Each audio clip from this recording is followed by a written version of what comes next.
ನಮಸ್ಕಾರ ಎಲ್ರಿಗೂ, welcome to KPSC Times. So ನಾವು ಇದರಲ್ಲಿ ಜುಲೈ ಪಾರ್ಟ್ 3 ಕರೆಂಟ್ ಅಫೇರ್ಸ್ನ ನೋಡ್ಕೊಳ್ಳೋಣ. ಮುಂಚೆ 2 ಪಾರ್ಟ್ ನೀವು ನೋಡ್ಕೊಂಡಿಲ್ಲ ಅಂತಂದರೆ ಅದನ್ನು ನೋಡ್ಕೊಂಡಿರಿ. ಸೊ ಇದರಲ್ಲಿ ನಾನು ಏನು ಮಾಡ್ಕೊತಾ ಇದ್ದೆ ಪಾರ್ಟಲ್ಲಿ ಅಂತಂದರೆ ಇಂಪಾರ್ಟೆಂಟ್ ಇರೋವಂಥ ಕರೆಂಟ್ ಅಫೇರ್ಸ್, ಎಕ್ಸಾಮಿಗೆ ಕೇಳೋವಂಥ ಕರೆಂಟ್ ಅಫೇರ್ಸ್ನೇ ನಾನು ಇದರಲ್ಲಿ ಇನ್ಕ್ಲೂಡ್ ಮಾಡ್ಕೊತಾ ಇದ್ದೆ. ಅದಕ್ಕೋಸ್ಕರ ಇದರಲ್ಲಿ ನಿಯರ್ಲಿ 10 to 12 ಅಷ್ಟೇ ಕರೆಂಟ್ ಅಫೇರ್ಸ್ ಪಾಯಿಂಟ್ಸ್ ನಿಮಗೆ ಸಿಗುತ್ತೆ. ಪ್ರತಿಯೊಂದು ವೀಡಿಯೋದಲ್ಲೂ ಕೂಡ ಇಂಪಾರ್ಟೆಂಟ್ ಆಗಿರುತ್ತೆ ಅದು. ಸೊ ನಮ್ಮ KPSCದು ಪೇಯ್ಡ್ ಗ್ರೂಪ್ ಏನಾದರೂ ಜಾಯ್ನ್ ಆಗಬೇಕು, ಪೇಯ್ಡ್ ವಾಟ್ಸಪ್ ಗ್ರೂಪು ಅಂತಂದರೆ ಸ್ಕ್ರೀನ್ ಮೇಲೆ ಬರ್ತಿರೋಂಥ ನಂಬರಿಗೆ ನೀವು ಕಾಂಟ್ಯಾಕ್ಟ್ ಮಾಡ್ಕೋಬೋದು. ಅದರಲ್ಲಿ ಕರೆಂಟ್ ಅಫೇರ್ಸು ಮತ್ತು ಬೇರೆ ಎಲ್ಲ ಡೀಟೇಲ್ಸು ಮತ್ತು ಬೇರೆ ಎಲ್ಲ ನೋಟ್ಸು ಕೂಡ ಅದರಲ್ಲಿ ನಾವು ಶೇರ್ ಮಾಡ್ಕೊತಾ ಇರ್ತೀವಿ. ಬೇಕು ಅಂತಂದರೆ ನೀವು ಆ ನಂಬರಿಗೆ ಕಾಂಟ್ಯಾಕ್ಟ್ ಮಾಡ್ಕೊಂಡಿರ್ಬೋದು. Global multi dimensional poverty index, so ಇದು ನಮಗೆ ಸೊಸೈಟಿ ಇಂಡೆಕ್ಸಸಲ್ಲಿ ತುಂಬ ಇಂಪಾರ್ಟೆಂಟ್ ಆಗುತ್ತೆ. ಯಾರು ರಿಲೀಸ್ ಮಾಡೋದು ಇದನ್ನು ಅಂತ ಕೇಳಿದ್ರೆ ನಮಗೆ ಅದು UNDP, United Nation Development Programme. ಇವರು ಯಾರ ಜೊತೆ ಕೊಲಾಬ್ರೇಟ್ ಮಾಡ್ಕೊಂಡಿದ್ದಾರೆ ಅಂತಂದರೆ Oxford Poverty and Human Development Initiative ಅಥವಾ OPHI ಇವ್ರ ಜೊತೆ ಇದು ಕೊಲಾಬ್ರೇಟ್ ಮಾಡಿಕೊಂಡು ಈ ಇಂಡೆಕ್ಸ್ನ ರಿಲೀಸ್ ಮಾಡ್ಕೊಂಡಿದ್ದಾರೆ. ಇದೇನು ಹೇಳುತ್ತೆ ಅಂತಂದರೆ ಇಡೀ ವರ್ಲ್ಡಲ್ಲಿ ಪಾವರ್ಟಿ ಯಾವ ಥರ ಇದೆ ಅಥವಾ ಅದು ಪಾವರ್ಟಿಯ ಟ್ರೆಂಡ್ ಯಾವ ಥರ ಇದೆ ಅಂತ ಹೇಳ್ಬಿಟ್ಟು ಹೇಳ್ತಾರೆ. 3 ಇಂಪಾರ್ಟೆಂಟ್ ಡೈಮೆನ್ಷನ್ಸು ಇವರು ಕನ್ಸಿಡರ್ ಮಾಡ್ಕೊತಾರೆ ಇಂಡಿಕೇಟರ್ಸ್ಗೆ. ಒಂದು ಹೆಲ್ತು, ಇನ್ನೊಂದು ಎಜುಕೇಷನು, ಇನ್ನೊಂದು ಸ್ಟ್ಯಾಂಡರ್ಡ್ ಆಫ್ ಲಿವಿಂಗು. ಟೋಟಲಾಗಿ ಇವಾಗ ನಾವು ನೋಡ್ಕೋಬೇಕು ಅಂತಂದರೆ 1.3 ಬಿಲಿಯನ್ ಜನ ಇದ್ದಾರೆ. ಇವರು ಮಲ್ಟಿ ಡೈಮೆನ್ಷನಲ್ ಪಾವರ್ಟಿಯಿಂದ ಇವಾಗ ಸಫರ್ ಪಡ್ಕೊತಾ ಇದ್ದಾರೆ. ಇಂಡಿಯಾದಲ್ಲಿ ನಾವು ನೋಡ್ಕೋಬೇಕು ಅಂತಂದರೆ 2005-2006ಇಂದ 2015-16ವರೆಗೂ ನಿಯರ್ಲಿ 273 ಮಿಲಿಯನ್ ಜನರನ್ನ ನಾವು ಪಾವರ್ಟಿಯಿಂದ ಹೊರಗಡೆ ಕರ್ಕೊಂಡು ಬಂದಿದ್ದೀವಿ ಅಂತ. ಆಡಿಟ್ ಆನ್ಲೈನ್ ಅಂತಂದ್ರೆ ಏನು? ಇದೊಂದು ಆನ್ಲೈನು ಅಪ್ಲಿಕೇಶನು. ಯಾರು ಡೆವಲಪ್ ಮಾಡಿದ್ದಾರೆ ಅಂತಂದರೆ ಈ ಪಂಚಾಯತ್ ಮಿಷನ್ ಮೋಡ್ ಪ್ರಾಜೆಕ್ಟ್ ಅಂಡರಲ್ಲಿ ಇದನ್ನು ಮಿನಿಸ್ಟ್ರಿ ಆಫ್ ಪಂಚಾಯತಿ ರಾಜು ಇವರು ಇದನ್ನು ಡೆವಲಪ್ ಮಾಡಿಸ್ಕೊಂಡಿದ್ದಾರೆ. ಇದ್ರ ಪ್ರಕಾರ ಏನು ಮಾಡ್ಕೊತಾರೆ ಅಂತಂದರೆ ಇವಾಗ ಟೋಟಲಾಗಿ ನಮ್ಮಲ್ಲಿ ಸುಮಾರು 2.5 ಲ್ಯಾಕು ಗ್ರಾಮ ಪಂಚಾಯತ್ಗಳಿದ್ದಾವೆ. ಸೊ ಗ್ರಾಮ ಪಂಚಾಯತ್ಸು 2.5 ಲ್ಯಾಕ್ವರೆಗೂ ಇದ್ದಾವೆ. ಇದರಲ್ಲಿ 20% ಏನು ಪಂಚಾಯತ್ಸ್ ಇದ್ದಾವಲ್ಲ ಅವುಗಳಲ್ಲಿ ಆಡಿಟಿಂಗ್ನ ಮಾಡಬೇಕು. ಯಾವ ಥರ ಖರ್ಚು ಮಾಡಿದ್ದಾರೆ ಅಮೌಂಟ್ಗಳನ್ನ ಅಂತ ಹೇಳ್ಬಿಟ್ಟು 20% ಪಂಚಾಯತ್ಗಳಲ್ಲಿ ಆಡಿಟಿಂಗ್ ಮಾಡಬೇಕು ಈ ವರ್ಷ ಅಂತ ಹೇಳ್ಬಿಟ್ಟು ಹೇಳಿದ್ದಾರೆ. ನೆಕ್ಸ್ಟ್ ವರ್ಷಕ್ಕೆ ಕಂಪ್ಲೀಟ್ ಎಲ್ಲ ಪಂಚಾಯತ್ನೂ ಕೂಡ ಇದರಲ್ಲಿ ಆ್ಯಡ್ ಮಾಡಬೇಕು ಅಂತ ಹೇಳ್ಬಿಟ್ಟು ಅಂದ್ಕೊಂಡಿದ್ದಾರೆ. ಆಡಿಟ್ನ ನಾವು ನೋಡ್ಕೋಬೇಕು ಅಂತಂದರೆ ಅಥವಾ ಇದನ್ನು ಮಾನಿಟರ್ ಮಾಡೋದನ್ನ ನಾವು ನೋಡ್ಕೋಬೇಕು ಅಂತಂದರೆ 3 ಲೆವೆಲಲ್ಲಿದ್ದಾವೆ. ಡಿಸ್ಟ್ರಿಕ್ಟು, ಸ್ಟೇಟು ಮತ್ತು ಸೆಂಟರ್ 3 ಲೆವೆಲಲ್ಲೂ ಕೂಡ ಇದನ್ನು ಆಡಿಟ್ ನೋಡ್ಕೊತಾ ಇರ್ತಾರೆ. 2 ಇಂಪಾರ್ಟೆಂಟ್ ಏನು ಅಂತಂದರೆ ಈ ಮಿಷನ್ ಇನ್ನೊಂದು ಪಂಚಾಯತಿ ರಾಜು ಮಿನಿಸ್ಟ್ರಿ. 155% ಜಾಸ್ತಿ ನೀರಿದೆ ಲಾಸ್ಟ್ ಇಯರ್ಗೆ ಕಂಪೇರ್ ಮಾಡಿಕೊಂಡ್ರೆ ನಮ್ಮ ಡ್ಯಾಮ್ಸ್ಗಳಲ್ಲಿ ಅಂತ ಹೇಳ್ಬಿಟ್ಟು ಹೇಳಿದ್ದಾರೆ. ಯಾರು ಕೊಟ್ಟಿದ್ದಾರೆ ಈ ಡೇಟಾ ಅಂತಂದರೆ ಈ ಡೇಟಾ ನಮಗೆ CWC ಅಥವಾ ಸೆಂಟ್ರಲ್ ವಾಟರ್ ಕಮಿಷನ್ ಕೊಟ್ಟಿದೆ. ಸೊ ಏನು ಹೇಳ್ತಿದ್ದಾರೆ ಅಂತಂದರೆ ನಿಯರ್ಲಿ 119% ಜಾಸ್ತಿ ಇದೆ ಆವ್ರೇಜ್ ಸ್ಟೋರೇಜು ನಮ್ಮ ಡ್ಯಾಮ್ಗಳಲ್ಲಿ ಪ್ರೆಸೆಂಟ್ ಟೈಮಲ್ಲಿ ಲಾಸ್ಟ್ 10 ವರ್ಷದ್ದು ನಾವು ಕಂಪೇರ್ ಮಾಡಿಕೊಂಡ್ರೆ ಅಂತ ಹೇಳ್ಬಿಟ್ಟು ಇವರು ಡೇಟಾ ಕೊಟ್ಕೊಂಡಿದ್ದಾರೆ. ಓವರ್ ಆಲ್ ಆಗಿ ನಾವು ನೋಡ್ಕೋಬೇಕು ಅಂತಂದರೆ 155% ಇದೆ ಅಂತ. ಈಗ ಸೆಂಟ್ರಲ್ ವಾಟರ್ ಕಮಿಷನ್ನ ನಾವು ನೋಡ್ಕೋಬೇಕು ಅಂತಂದರೆ ಇದೊಂದು ಟೆಕ್ನಿಕಲ್ ಆರ್ಗನೈಸೇಷನು ಇಂಡಿಯಾದಲ್ಲಿ ವಾಟರ್ಗೆ related. Ministry of Jal Shakti, department of water resource, river development and Ganga rejuvenation ಅಂಡರಲ್ಲಿ ಬರುತ್ತೆ. ಇದೇನು ಮಾಡುತ್ತೆ ಅಂತಂದರೆ ವಾಟರ್ ರಿಸೋರ್ಸ್ನ ಕನ್ಸರ್ವ್ ಮಾಡ್ಕೋಬೇಕು ಅಂತ ಹೇಳ್ಬಿಟ್ಟು ಸ್ಟೇಟ್ಸ್ಗಳ ಜೊತೆಗೆ ಒಂದು ಕೊಲಾಬ್ರೇಷನ್ನ ಮಾಡಿಕೊಂಡು ಇಡೀ ಇಂಡಿಯಾದಲ್ಲಿ ವಾಟರ್ ರಿಸೋರ್ಸ್ನ ಪ್ರೊಟೆಕ್ಟ್ ಮಾಡ್ಕೊಳ್ಳೋದ್ರಲ್ಲಿ ನೋಡ್ಕೊತಾ ಇರುತ್ತೆ. ಯಾವುದು ಅಂತಂದರೆ ಸೆಂಟ್ರಲ್ ವಾಟರ್ ಕಮಿಷನು. ಈ ಡೇಟಾನ ನೆನಪಿಟ್ಕೊಂಡಿರಿ. ಪಾಲಿಟಿ ಮತ್ತು ಜಾಗ್ರಫಿ ಎರಡರಲ್ಲೂ ಇಂಪಾರ್ಟೆಂಟ್ ಇದು. IBIN ಪ್ರಾಜೆಕ್ಟ್ ಬಗ್ಗೆ ನೋಡ್ಕೊಳ್ಳೋಣ. IBIN ಅಂತಂದರೆ Indian bio resource info network ಅಂತಂದರೆ ಬಯೋ ರಿಸೋರ್ಸ್ ಏನೇನಿದೆ ಇಂಡಿಯಾದಲ್ಲಿ ಅವು ಎಲ್ಲದರದ್ದು ಡೇಟಾ ಒಂದೇ ಕಡೆ ಅವೈಲೇಬಲ್ ಮಾಡಬೇಕು ಅಂತ ಸ್ಟಾರ್ಟ್ ಮಾಡ್ಕೊಂಡಿರೋಂಥ ಪ್ರಾಜೆಕ್ಟ್ ಇದು. ಇದರ ಅಂಡರಲ್ಲಿ wildlife institute of India WII ಇವರೇನು ಮಾಡ್ಕೊಂಡಿದ್ದಾರೆ ಅಂತಂದರೆ ಪೈಡ್ ಕುಕು ಅಂತ ಒಂದು ಬರ್ಡ್ ಬರುತ್ತೆ. ಈ ಬರ್ಡ್ ಬಂದ್ಬಿಟ್ಟು ಮೈಗ್ರೇಟರಿ ಬರ್ಡು. ಏಷ್ಯಾ, ಆಫ್ರಿಕಾ ಎರಡರಲ್ಲೂ ಕೂಡ ನಮಗೆ ನೋಡೋಕ್ಕೆ ಸಿಗುತ್ತೆ. ಸೊ ಇದರಲ್ಲಿ ಸ್ಯಾಟಲೈಟ್ ಟ್ರಾನ್ಸ್ಮಿಟರ್ಸ್ಗಳನ್ನ ಇವರು ಫಿಕ್ಸ್ ಮಾಡ್ಕೊಂಡಿದ್ದಾರೆ. ಅಂತಂದರೆ ಆ ಬರ್ಡಲ್ಲಿ ಸ್ಯಾಟಲೈಟ್ ಟ್ರಾನ್ಸ್ಮಿಟರ್ಸ್ನ ಹಾಕ್ಕೊಂಡಿದ್ದಾರೆ. ಅದ್ರ ಪ್ರಕಾರ ಇವ್ರಿಗೆ ಏನು ಗೊತ್ತಾಗುತ್ತೆ ಅಂತಂದರೆ ಅದ್ರ ಮೇಲೆ ಸ್ಟಡಿ ಮಾಡ್ಕೋಬೋದು ಅಂತ. ಯಾಕಂತಂದರೆ ಆ ಬರ್ಡಿನ ಸ್ಪೆಷಾಲಿಟಿ ಏನು ಅಂತಂದರೆ ಅದೊಂದು ಹೈ ಸೈಟ್ ಫಿಡಿಲಿಟಿ ಹೊಂದಿರೋ ಬರ್ಡು. ಇದರ ಮೀನಿಂಗ್ ಏನು? ಈ ವರ್ಷ ಅದು ಅಕಸ್ಮಾತ್ ಏನಾದರೂ ಕರ್ನಾಟಕದ ಒಂದು ಭಾಗಕ್ಕೆ ಬಂದರೆ ಎಕ್ಸಾಂಪಲಿಗೆ ಮುಂದಿನ ವರ್ಷವೂ ಕೂಡ ಅದೇ ರೀಜನಲ್ಲಿ ಬರುತ್ತೆ. ಯಾವ ಟೈಮಲ್ಲಿ ಬರುತ್ತೆ ಅಂತಂದರೆ ಇದು ನೋಡಿ ಮಾನ್ಸೂನ್ಕಿನ ಮುಂಚೆನೇ ಇದು ಬರ್ತಾ ಇರುತ್ತೆ. ಸೊ ಎನ್ವೈರ್ಮೆಂಟು ಸ್ಪೀಷೀಸಲ್ಲಿ ತುಂಬ ಇಂಪಾರ್ಟೆಂಟ್ ಆಗಿರುತ್ತೆ ನಮಗೆ IBN ಪ್ರಾಜೆಕ್ಟ್. ಕೊಂಗನಫಾನ್ ಕೆಲಿ ಇದ್ರ ಬಗ್ಗೆ ನೋಡ್ಕೊಳ್ಳೋಣ. ಇದು ನಮಗೆ ಸೈನ್ಸು ಮತ್ತು ಹಿಸ್ಟ್ರಿ ಎರಡರಲ್ಲೂ ಕೂಡ ಇಂಪಾರ್ಟೆಂಟ್ ಆಗಿರುತ್ತೆ. ಏನಿದು ಕೊಂಗನಫಾನ್ ಕೆಲಿ ಅಂತಂದರೆ ನೋಡಿ 2008ಅಲ್ಲಿ ಮಡಗಾಸ್ಕರ್ ಇದೆಯಲ್ಲ ಅಲ್ಲಿ ಇದರ ಫಾಸಿಲ್ ನಮಗೆ ಸಿಕ್ಕಿತ್ತು. ಆದರೆ ನಮ್ಗೆ ಇವಾಗ ರೀಸೆಂಟಾಗಿ ಏನು ಗೊತ್ತಾಗಿದೆ ಅಂತಂದರೆ ಇದು ಡೈನೋಸರು ಮತ್ತು ಪೆಟ್ರೋಸಾರಿನ ಆನ್ಸಿಸ್ಟರ್ ಆಗಿತ್ತು. ಅಂತಂದರೆ ಡೈನೋಸಾರ್ಸು ಮತ್ತು ಪೆಟ್ರೋಸಾರ್ಸ್ ಬರೋಕ್ಕಿಂತ ಮುಂಚೆನೇ ಇವಿದ್ವು. ಬಟ್ ಡೈನೋಸಾರ್ಸು ಮತ್ತು ಪೆಟ್ರೋಸಾರ್ಸ್ ಅಷ್ಟು ದೊಡ್ಡದಾಗಿರ್ತಾ ಇರಲಿಲ್ಲ. ಬರೀ 10 ಸೆಂಟಿಮೀಟರ್ಸ್ ಅಷ್ಟೇ ಇದರ ಹೈಟ್ ಆಗ್ತಾಯಿತ್ತು. ವಿಡ್ತು ಆಲ್ಮೋಸ್ಟ್ ಒಂದು 30 ಸೆಂಟಿಮೀಟರ್ವರೆಗೂ ಇರ್ತಾಯಿತ್ತು ಅಂತ ಹೇಳ್ಬಿಟ್ಟು. ಸೊ ಇವು ವರ್ಟಿಬ್ರೇಟ್ಸು ಕೂಡ.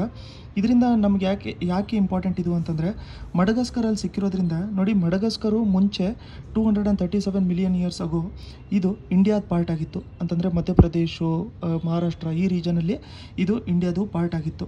ಅದಕ್ಕೆ ಮಡಗಾಸ್ಕರಲ್ಲಿ ಸಿಗೋವಂಥ ಸ್ಪೀಸೀಸ್ ಎಲ್ಲದೂ ಕೂಡ ನಮಗೆ ಕೆಲವೊಂದು ಇಂಡಿಯಾದಲ್ಲಿ ಸಿಗುತ್ತೆ. ಬಟ್ ಈ ಸ್ಪೀಸೀಸ್ ಏನಿದೆಯಲ್ಲ ಕೊಂಗನಫೋನ್ ಕೆಲಿ, ಇದನ್ನು ಇಂಡಿಯಾದಲ್ಲಿ ಸಿಕ್ಕಿಲ್ಲ.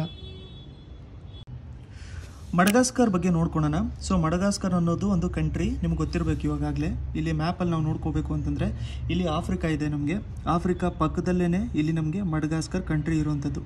ಸೊ ಈ ಮಧ್ಯದಲ್ಲಿ ಇದೆಯಲ್ಲ, ಇದನ್ನು ನಾವು ಮೊಜಾಂಬಿಕ್ ಚಾನಲ್ ಅಂತ ಹೇಳ್ಬಿಟ್ಟು ಕರಿತೀವಿ. ಮೊಜಾಂಬಿಕ್ ಚಾನಲ್ ಅಂತ ಹೇಳ್ಬಿಟ್ಟು ಕರಿತೀವಿ. ಕೊಮೊರೋಸ್ ಅಂತ ಒಂದು ದೇಶ ಇದೆ, ಅದು ಕೂಡ ಇಲ್ಲೇ ಇರುವಂಥದ್ದು. ಸೊ ಇದ್ರ ಬಗ್ಗೆ ನಾವು ನೋಡ್ಕೋಬೇಕು ಅಂತಂದರೆ ಇದೊಂದು ಐಲ್ಯಾಂಡ್ ಕಂಟ್ರಿ, ಇಂಡಿಯನ್ ಓಷನಲ್ಲಿ ಇರುವಂಥದ್ದು. ಸೊ ಇಂಡಿಯನ್ ಓಷನು ಇದು ಕಂಪ್ಲೀಟು ಇಂಡಿಯನ್ ಓಷನೇ ಬರುವಂಥದ್ದು ಇಲ್ಲೆಲ್ಲ ಅದು ಕೂಡ. ಸೊ ಇದು ಇಂಡಿಯನ್ ಓಷನಲ್ಲೇ ಬರುವಂಥದ್ದು. ಇಲ್ಲಿ ಆಫ್ರಿಕಾದಿಂದ ನಾವು ನೋಡ್ಕೋಬೇಕು ಅಂತಂದರೆ ಸುಮಾರು 400 ಕಿಲೋಮೀಟ್ರು ದೂರದಲ್ಲಿದೆ ಇದು. ಸೊ 88 ಮಿಲಿಯನ್ ಇಯರ್ಸ್ ಮುಂಚೆ ಏನಾಗಿತ್ತು ಅಂತಂದರೆ ಇದು ಇಂಡಿಯಾದೇ ಪಾರ್ಟ್ ಆಗಿತ್ತು. ಇದು ಇಂಡಿಯನ್ ಸಬ್ ಕಾಂಟಿನೆಂಟಿಂದೇ ಪಾರ್ಟ್ ಆಗಿತ್ತು. ಬಟ್ 88 ಮಿಲಿಯನ್ ಇಯರ್ಸ್ ಮುಂಚೆ ಅದು ಸ್ಪ್ಲಿಟ್ ಆಗೋಗ್ಬಿಟ್ಟಿತ್ತು. ಇದು one of the biodiversity hotspot ಕೂಡ. ಈ ಪಾಯಿಂಟ್ನ ನೆನ್ಪಿಟ್ಕೊಂಡಿರಿ, ಇದು ಇಂಪಾರ್ಟೆಂಟು. ಜೊತೆಗೆ ಮೊಜಾಂಬಿಕ್ ಚಾನಲ್ ಅಂತ ಏನಿದೆಯಲ್ಲ ಅದು ಇಂಪಾರ್ಟೆಂಟು. ಕೊಮೊರೋಸ್ ದೇಶನೂ ಕೂಡ ಇಲ್ಲೇ ಬರುವಂಥದ್ದು.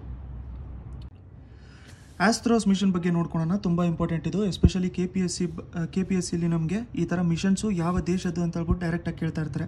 ಸೊ ಆಸ್ಟ್ರೋಸ್ ಅನ್ನೋ ಮಿಷನ್ ಬಂದ್ಬಿಟ್ಟು ನಾಸಾದು ಮಿಷನು 2023ಲಿ ಲಾಂಚ್ ಮಾಡ್ತಾರೆ. ಎಲ್ಲಿಗೆ ಅಂತಂದರೆ ಸ್ಟ್ರಾಟೋಸ್ಫಿಯರ್ಗೆ ಲಾಂಚ್ ಮಾಡೋವಂಥದ್ದು ಇದು. ಸೊ ನಮಗೆ ಬೇರೆ ಬೇರೆ ಲೇಯರ್ ಇದೆಯಲ್ಲ ಅಟ್ಮಾಸ್ಫಿಯರಲ್ಲಿ, ಇಲ್ಲಿ ಟ್ರೋಪೋಸ್ಫಿಯರು, ಸ್ಟ್ರಾಟೋಸ್ಫಿಯರು, ಅದಾದಮೇಲೆ ಮೀಸೋಸ್ಫಿಯರು, ಐನೋಸ್ಫಿಯರು, ಎಕ್ಸೋಸ್ಫಿಯರು ಈ ಥರದ್ದೆಲ್ಲ. ಸೊ ಅದರಲ್ಲಿ ಸ್ಟ್ರಾಟೋಸ್ಫಿಯರ್ಗೆ ಇವರು ಲಾಂಚ್ ಮಾಡೋವಂಥದ್ದು. ಇದನ್ನು ಎಲ್ಲಿಂದ ಅಂತಂದರೆ ಅಂಟಾರ್ಕ್ಟಿಕಾಯಿಂದ ಇದನ್ನು ಲಾಂಚ್ ಮಾಡ್ತಾರೆ. ಆಸ್ಟ್ರೋಸ್ ಫುಲ್ ಫಾರ್ಮೇ ನಮಗೆ astrophysics stratospheric telescope for high spectral resolution observation at sub millimetre wavelengths ಅಂತ ಹೇಳ್ಬಿಟ್ಟು. ಸೊ ಒಂದು ಫುಟ್ಬಾಲ್ ಸೈಜ್ ಸ್ಟೇಡಿಯಂ ಅಷ್ಟು ದೊಡ್ಡದು ಒಂದು ಬಲೂನಿಗೆ ಟೆಲಿಸ್ಕೋಪ್ನ ಇವರು ಅಟ್ಯಾಚ್ ಮಾಡಿಬಿಟ್ಟು ಅದನ್ನು ಇವರು ಸ್ಟ್ರಾಟೋಸ್ಫಿಯರಿಗೆ ಕಳಿಸ್ತಾರೆ. ಯಾಕೆ ಅಂತಂದರೆ ಅಲ್ಲಿ ಲೈಟಿನ ವೇವ್ಲೆಂತ್ನ ಅಬ್ಸರ್ವ್ ಮಾಡ್ಕೊಳ್ಳೋದಕ್ಕೋಸ್ಕರ. ಸೊ ಇದರಿಂದ ಏನಾಗುತ್ತೆ ಅಂತಂದರೆ ಸ್ಟಾರ್ಸ್ಗಳು ಯಾವ ಥರ ನಮಗೆ ಫಾರ್ಮ್ ಆಗಿತ್ತು ಅಂತ ಹೇಳ್ಬಿಟ್ಟು ಒಂದು ಡೀಟೇಲ್ಸ್ ನಮಗೆ ಇದರಲ್ಲಿ ಗೊತ್ತಾಗ್ತಾ ಇರುತ್ತೆ. ಸೊ ತುಂಬ ಇಂಪಾರ್ಟೆಂಟು ಸೈನ್ಸ್ ಆ್ಯಂಡ್ ಟೆಕ್ಕಲ್ಲಿ. ಸ್ವಾಮಿ ಇನ್ವೆಸ್ಟ್ಮೆಂಟ್ ಫಂಡ್ ಅಂತ ಬರುತ್ತೆ ನಮಗೆ ಎಕನಾಮಿಯಲ್ಲಿ, ತುಂಬ ಇಂಪಾರ್ಟೆಂಟು. ಜೊತೆಗೆ ಸ್ಕೀಮ್ಗೂ ಕೂಡ ತುಂಬ ಇಂಪಾರ್ಟೆಂಟ್ ಆಗುತ್ತೆ. ಸೊ ಸ್ವಾಮಿ ಇನ್ವೆಸ್ಟ್ಮೆಂಟ್ ಫಂಡು ಇದು ಯಾವುದಕ್ಕೋಸ್ಕರ ಅಂತಂದರೆ ಹೆಸರು ಹೇಳ್ತಿರೋಂಗೆ special window for affordable and mid income housing fund ಅಂತ ಹೇಳ್ಬಿಟ್ಟು 2019ನಲ್ಲಿ ಇದನ್ನು ಎಸ್ಟಾಬ್ಲಿಷ್ ಮಾಡ್ಕೊಂಡಿದ್ದರು. ಇವಾಗ ಏನು ಮಾಡಿದ್ದಾರೆ ಅಂತಂದರೆ ಸುಮಾರು 81 ಪ್ರಾಜೆಕ್ಟ್ಸ್ಗಳಿಗೆ ಅಪ್ರೂವಲ್ ಕೊಟ್ಬಿಟ್ಟಿದ್ದಾರೆ ಈ ಫಂಡಿಂದ ಅಂತ. ಸೊ ಯಾವುದಕ್ಕೋಸ್ಕರ ಈ ಫಂಡ್ ಇರೋದು ಅಂತಂದರೆ, ಏನು ಕನ್ಸ್ಟ್ರಕ್ಷನ್ ನಡೀತಾ ಇರುತ್ತೆ, ಮನೆಗಳಿಗೆ related construction, RERA registered construction ಅಥವಾ ಹೌಸಿಂಗ್ ಪ್ರಾಜೆಕ್ಟ್ಸ್ ಏನು ನಡೀತಾ ಇರುತ್ತೆ, ಅಕಸ್ಮಾತ್ ಆ ಪ್ರಾಜೆಕ್ಟ್ಸ್ ಏನಾದ್ರು ನಿಂತ್ಕೊಂಡ್ಬಿಟ್ಟಿದ್ರೆ, ಫಂಡ್ಸ್ಗಳು ಕಮ್ಮಿ ಆಗಿಬಿಟ್ಟು ನಿಂತ್ಕೊಂಡ್ಬಿಟ್ಟಿದ್ರೆ ಅದಕ್ಕೆ ಇದರಿಂದ ಲೋನ್ನ ಕೊಡ್ತಾ ಇರ್ತಾರೆ. ಸೊ ಯಾರು ನೋಡ್ಕೊಳ್ಳೋದು ಇದನ್ನು ಅಂತಂದರೆ ಇದಕ್ಕೆ ಇನ್ವೆಸ್ಟ್ಮೆಂಟ್ ಮ್ಯಾನೇಜರ್ ಬಂದ್ಬಿಟ್ಟು SBI ಕ್ಯಾಪ್ ಇದೆ ಅಂತಂದರೆ SBIನೇ ಇದರಲ್ಲಿ ನೋಡ್ಕೊತಾ ಇರುತ್ತೆ. ಫಂಡ್ಸ್ ಯಾವ ಥರ ಕೊಟ್ಟಿರ್ತಾರೆ, ಗ್ರಾಂಟ್ ಥರ ಕೊಟ್ಟಿರಲ್ಲ, ಇದನ್ನು ಲೋನ್ ಥರ ಕೊಟ್ಟಿರ್ತಾರೆ. ಈ ಪ್ರಾಜೆಕ್ಟ್ಸಿಗೆ ರೀಸೆಂಟಾಗಿ 81 ಪ್ರಾಜೆಕ್ಟ್ಸು ಇದಕ್ಕೆ ಅಪ್ರೂವ್ ಮಾಡ್ಕೊಂಡಿದ್ದಾರೆ. ಇಸ್ತಾಂಬುಲ್ ಕನ್ವೆನ್ಷನ್ ಬಗ್ಗೆ ನೋಡ್ಕೊಳ್ಳೋಣ. ತುಂಬ ಇಂಪಾರ್ಟೆಂಟ್ ಇದು. ಯಾಕೆ ಅಂತಂದರೆ ರೀಸೆಂಟಾಗಿ ಪೋಲೆಂಡ್ ದೇಶ ಏನಿದೆಯಲ್ಲ ಅವರು ಇದರಿಂದ ಹೊರಗಡೆ ಬಂದುಬಿಟ್ಟಿದ್ದಾರೆ, ಈ ಕನ್ವೆನ್ಷನಿಂದ ಹೊರಗಡೆ ಬಂದುಬಿಟ್ಟಿದ್ದಾರೆ. ಸೊ ಇಸ್ತಾಂಬುಲ್ ಕನ್ವೆನ್ಷನ್ ಯಾವುದ್ರ ರಿಲೇಟೆಡು ಅಂತಂದರೆ ಇದು ವುಮನ್ ಅಗೇನ್ಸ್ಟು ಏನು ವೈಲೆನ್ಸ್ ನಡೀತಾ ಇರುತ್ತಲ್ಲ ಅದನ್ನು ನಿಲ್ಲಿಸಬೇಕು, ಅದನ್ನು ಸ್ಟಾಪ್ ಮಾಡಬೇಕು ಅಂತ ಹೇಳ್ಬಿಟ್ಟು ಒಂದು ಕನ್ವೆನ್ಷನ್ನ ಸೈನ್ ಮಾಡ್ಕೊಂಡಿರುವಂಥದ್ದು ಅದು ಇಸ್ತಾಂಬುಲ್ ಕನ್ವೆನ್ಷನು. ಇದನ್ನು ಕೌನ್ಸಿಲ್ ಆಫ್ ಯುರೋಪಿಯನ್ ಕನ್ವೆನ್ಷನ್ ಅಂತಲೂ ಕೂಡ ಕರೀತಾರೆ. ಇದು ಕೂಡ ತುಂಬ ಇಂಪಾರ್ಟೆಂಟ್ ಪಾಯಿಂಟ್ ಆಗುತ್ತೆ ನಮಗೆ. ಸೊ ಇದು 2014ನಲ್ಲಿ ಬಂದಿರುವಂಥದ್ದು. ಲೀಗಲಿ ಬೈಂಡಿಂಗ್ ಇದು, ಅದಕ್ಕೋಸ್ಕರ ಇದು ಇಂಪಾರ್ಟೆಂಟ್ ಇರುವಂಥದ್ದು. ಲೀಗಲಿ ಬೈಂಡಿಂಗ್ ಅಂತಂದ್ರೆ ಏನು, ಇದರಲ್ಲಿ ಈ ಕನ್ವೆನ್ಷನ್ ಒಳಗಡೆ ಏನೇ ಡಿಸೈಡ್ ಮಾಡ್ಕೊಂಡಿರಲಿ ಅದರಿಂದ ಏನಾಗುತ್ತೆ ಅಂತಂದರೆ ಈ ಕನ್ವೆನ್ಷನಿಗೆ ಭಾಗಿಯಾಗಿರುವಂಥ ಯಾವ ದೇಶ ಇರುತ್ತಲ್ಲ ಅದನ್ನು ಕಂಪಲ್ಸರಿಯಾಗಿ ಫಾಲೋ ಮಾಡ್ಕೋಬೇಕು. ಅಕಸ್ಮಾತ್ ಫಾಲೋ ಮಾಡ್ಕೊಳ್ಳಿಲ್ಲ ಅಂತಂದರೆ ಅವ್ರ ಮೇಲೆ ಕೋರ್ಟಲ್ಲಿ ಕೇಸು ಕೂಡ ಆಗ್ತಾ ಇರುತ್ತೆ, ಇಂಟರ್ನ್ಯಾಷನಲ್ ಕೋರ್ಟಲ್ಲಿ ಅದರ ರಿಲೇಟೆಡು ಹಿಯರಿಂಗು ಕೂಡ ಆಗುತ್ತೆ. ಅದಕ್ಕೆ ಅದನ್ನು ಲೀಗಲಿ ಬೈಂಡಿಂಗ್ ಅಂತ ಹೇಳ್ಬಿಟ್ಟು ಕರೆಯುವಂಥದ್ದು. ಅದಕ್ಕೆ ರೀಸೆಂಟಾಗಿ ಪೋಲ್ಯಾಂಡು ಇದರಿಂದ ವಿಡ್ರಾ ಮಾಡ್ಕೊಂಡ್ಬಿಟ್ಟಿದೆ ಇಸ್ತಾಂಬುಲ್ ಕನ್ವೆನ್ಷನಿಂದ. ಕೌನ್ಸಿಲ್ ಆಫ್ ಯುರೋಪ್ ಬಗ್ಗೆ ನೋಡ್ಕೊಳ್ಳೋಣ. ಕೌನ್ಸಿಲ್ ಆಫ್ ಯುರೋಪಿನ ಮೇನ್ ಏಮ್ ಏನು ಅಂತಂದರೆ human rights, democracy, rule of law ಯುರೋಪಲ್ಲಿ ಪ್ರೊಟೆಕ್ಟ್ ನೋಡ್ಕೊಳ್ಳೋಂಥದ್ದೇ ಕೌನ್ಸಿಲ್ ಆಫ್ ಯುರೋಪಿಂದು ಮೇನು ಅಬ್ಜೆಕ್ಟಿವ್. 1949 ಇದನ್ನು ಕಂಡುಹಿಡಿದಿದ್ರು. ಸುಮಾರು 47 ಮೆಂಬರ್ ಸ್ಟೇಟ್ಸ್ ಇದ್ದಾರೆ. ಅದಾದಮೇಲೆ 27 ಮೆಂಬರ್ಸು ಇದರಲ್ಲಿರುವಂಥವ್ರು ಯುರೋಪಿಯನ್ ಯೂನಿಯನ್ ಅವರೇ ಆಗಿದ್ದಾರೆ. ಸೊ ಇದು ಯುರೋಪಿಯನ್ ಯೂನಿಯನ್ಕಿಂತ ಡಿಫ್ರೆಂಟ್ ಆಗಿದೆ. ಸೊ ನಾವು ಯುರೋಪಿಯನ್ ಯೂನಿಯನ್ ಅಂತ ಏನು ನೋಡ್ಕೊತೀವಿ, ಕೌನ್ಸಿಲ್ ಆಫ್ ಯುರೋಪ್ ಅಂತ ಏನು ನೋಡ್ಕೊತೀವಿ, ಎರಡೂ ಕೂಡ ಸಪರೇಟು. ಸೊ ಯುರೋಪಿಯನ್ಸ್ ಅಷ್ಟೇ ಇದರಲ್ಲಿ ಮೆಂಬರ್ಸ್ ಆಗಿರ್ತಾರೆ, ಅದಕ್ಕೋಸ್ಕರ ಇದನ್ನು ಕೌನ್ಸಿಲ್ ಆಫ್ ಯುರೋಪ್ ಅಂತ ಹೇಳ್ಬಿಟ್ಟು ಕರಿತೀವಿ. ಸೊ ಚಿಕ್ಕದು ಪ್ರಿಲಿಮ್ಸಲ್ಲಿ ಕೇಳೋವಂಥ ಚಾನ್ಸಸ್ ತುಂಬ ಜಾಸ್ತಿ ಇರುತ್ತೆ, ನೆನ್ಪಿಟ್ಕೊಂಡಿರಿ ಕೌನ್ಸಿಲ್ ಆಫ್ ಯುರೋಪ್. ಎನ್ವೈರ್ಮೆಂಟಲ್ಲಿ ಮೋಸ್ಟ್ ಇಂಪಾರ್ಟೆಂಟ್ ಇದು ಗ್ಲೋಬಲ್ ಫಾರೆಸ್ಟ್ ರಿಸೋರ್ಸ್ ಅಸೆಸ್ಮೆಂಟ್ ಅಥವಾ FRA ಅಂತ ಹೇಳ್ಬಿಟ್ಟು ಕರೀತಾರೆ, ಫಾರೆಸ್ಟ್ ರಿಸೋರ್ಸ್ ಅಸೆಸ್ಮೆಂಟ್ ಅಂತ. ಎನ್ವೈರ್ಮೆಂಟಿಗೆ ಮೋಸ್ಟ್ ಇಂಪಾರ್ಟೆಂಟ್ ಕ್ವೆಶನು.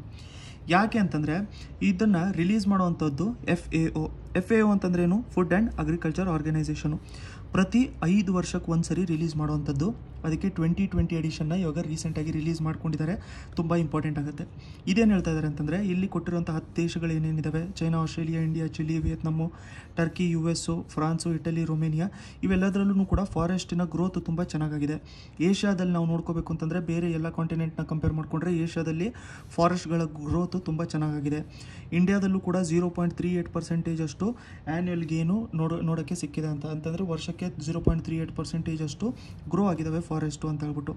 ಅದ್ರ ಜೊತೆಗೆ ಮೋಸ್ಟ್ ಇಂಪಾರ್ಟೆಂಟ್ ಪಾಯಿಂಟ್ ಏನು ಅಂತಂದರೆ India reported maximum employment in forestry in the world. ಇಡೀ ವರ್ಲ್ಡಲ್ಲಿ ಫಾರೆಸ್ಟ್ರಿ ಎಂಪ್ಲಾಯ್ಮೆಂಟಲ್ಲಿ ತುಂಬ ಜಾಸ್ತಿ ಮಾಡಿರುವಂಥದ್ದು ಇಂಡಿಯಾನೇ. ಫುಡ್ ಆ್ಯಂಡ್ ಅಗ್ರಿಕಲ್ಚರ್ ಆರ್ಗನೈಸೇಷನ್ ಬಗ್ಗೆ ನೋಡ್ಕೊಳ್ಳೋಣ. ಆರ್ಗನೈಸೇಷನ್ಸಲ್ಲಿ ತುಂಬ ಇಂಪಾರ್ಟೆಂಟ್ ಆಗುತ್ತೆ. ಸೊ ಇದನ್ನು ನಾವು ರೀಸೆಂಟಾಗಿ ನೋಡ್ಕೊಂಡಿರೋ ಹಂಗೆ GFRA ಅಂತಂದರೆ ಗ್ಲೋಬಲ್ ಫಾರೆಸ್ಟ್ ರಿಸೋರ್ಸ್ ಅಸೆಸ್ಮೆಂಟು, ಈ ರಿಪೋರ್ಟು ಕೂಡ ಇವರೇ ರಿಲೀಸ್ ಮಾಡ್ಕೊಂಡಿದ್ದಾರೆ. 5 ವರ್ಷಕ್ಕೊಂದ್ಸರಿ ರಿಲೀಸ್ ಮಾಡುವಂಥದ್ದು. ಜೊತೆಗೆ ಇದೊಂದು ಯುನೈಟೆಡ್ ನೇಷನ್ಸಿನ ಸ್ಪೆಷಲೈಸ್ಡ್ ಏಜೆನ್ಸಿ. ಸೊ ನೋಡಿ, ಯುನೈಟೆಡ್ ನೇಷನ್ಸ್ ಏಜೆನ್ಸೀಸ್ಗಳೆಲ್ಲ ಯಾವುದಾದ್ರು ಇರ್ತಾವಲ್ಲ ಅವೆಲ್ಲದೂ ಕೂಡ ಇಂಪಾರ್ಟೆಂಟ್ ನಮಗೆ. ಯಾಕಂತಂದರೆ ಇಂಟರ್ನ್ಯಾಷನಲಿ ತುಂಬ ಜಾಸ್ತಿ ಹೆಸರಿರುತ್ತೆ ಮತ್ತು ತುಂಬ ಜಾಸ್ತಿ ಕೆಲಸಗಳು ಕೂಡ ಅವು ಮಾಡ್ತಾ ಇರ್ತವೆ. ಏನ್ ಇದರದು ಅಂತಂದರೆ ಫುಡ್ ಸೆಕ್ಯೂರಿಟಿನ ಮೇಂಟೈನ್ ಮಾಡುವಂಥದ್ದು. ಪ್ರತಿಯೊಬ್ಬರಿಗೂ ಕೂಡ ಫುಡ್ ಸೆಕ್ಯೂರಿಟಿ ಇರಬೇಕು ಅಂತ. ಬೇರೆ ರಿಪೋರ್ಟ್ಸ್ನ ನಾವು ನೋಡ್ಕೋಬೇಕು ಅಂತಂದರೆ ಫುಡ್ ಪ್ರೈಸ್ ಇಂಡೆಕ್ಸು ಕೂಡ ಸಬ್ಮಿಟ್ ಮಾಡ್ತಾರೆ ಇವರು. ಅದಾದಮೇಲೆ ವರ್ಲ್ಡ್ಸ್ ಫಾರೆಸ್ಟ್ ರಿಪೋರ್ಟು ಕೂಡ ಇವರು ಸಬ್ಮಿಟ್ ಮಾಡ್ತಾರೆ. ಹೆಡ್ ಕ್ವಾರ್ಟರ್ಸ್ ಬಂದ್ಬಿಟ್ಟು ಇದರದು ರೋಮಲ್ಲಿದೆ. ಎಲ್ಲಿ? ರೋಮ್, ಇಟಲಿಯಲ್ಲಿ ಇರುವಂಥದ್ದು.